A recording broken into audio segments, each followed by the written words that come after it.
world of high-end art auctions may seem like an event only few get invitations to, but in fact, they're more accessible than you might think.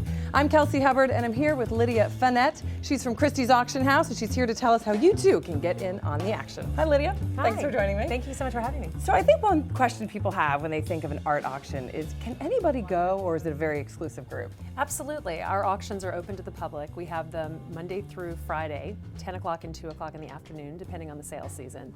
But it's definitely something that we encourage anyone in Rockefeller Plaza to stop in and have a chance to see what happens in an auction house. All right, so it may be very intimidating to those who haven't been there before. Is there a certain etiquette to it all? I mean, what should you wear? Are there, way that you should show up? I mean, it seems very, exclusive and fancy to a lot of people. People often think that. I mean, our general sales that are open to the public, you can wear whatever you want. I mean, we want you to feel comfortable. We want you to feel like this is your house, where you're having an opportunity to bid on things that eventually will go into your home. So you don't really have to dress up in anything. Our evening sales at night, which happen twice a year for post-war and contemporary and impressionist and modern, those do have a dress code, but it's more sort of a trendy, a little bit more cocktail rather than just whatever you wear during the average day. But those tend to take place in the evening, so that's kind of the reason for that. All right, is there a way that someone has to pre-register in order to get in, or how does that work? Absolutely. So you can pre-register in a number of different ways. If you want to bid online, if you don't feel like actually coming to the auction house, you can register directly online, or you can come the day of the auction and register, though you'd want to get here a little early before your lots to make sure that you have time in case the sale is very popular. And then you can also put in an absentee bid, which means that you leave a bid with our bids department and the auctioneer will execute it on your behalf.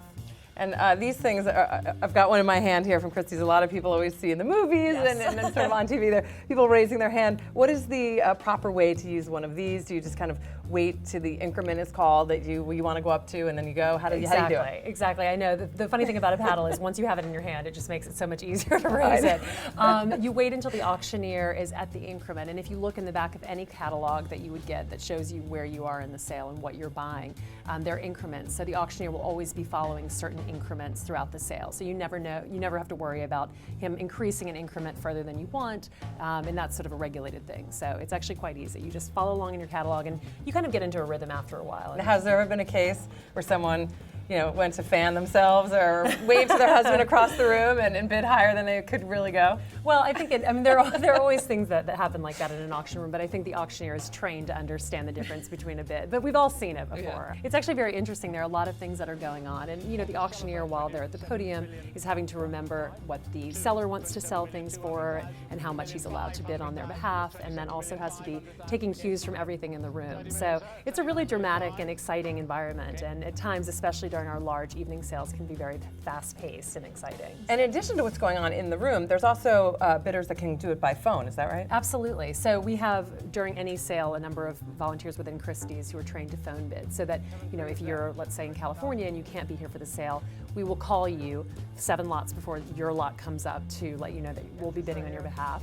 Typically what we do is wait for the room to settle down, because the phone bidders have the people in the room have the sort of first dibs, if you will.